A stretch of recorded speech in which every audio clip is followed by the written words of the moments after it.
السلام عليكم. غنشارك معكم قنينطات اللي كيجيو رائعين للبطاطا. هنايا عندي البطاطا سلقتها وطحنتها ولا غير تمعسوها هكا بالفرشيطه. زدت بواطه ديال الطون، زدت شويه د الملحه حسب الذوق، ثلاثه د الفرماجات مثلثه،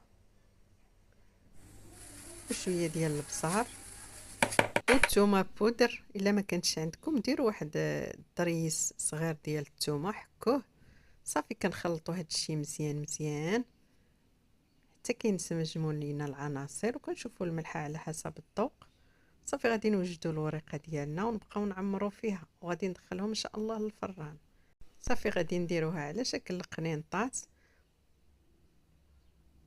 طريقه سهله. نتوما كما كتشوفوا كنعمروهم وكندخلهم للفران، ندير لهم شويه ديال الزبده، وكيجيو زوينين وصحيين، ما فيهمش الزيت، يعني ما شاربينش الزيت، بالصحه والراحه.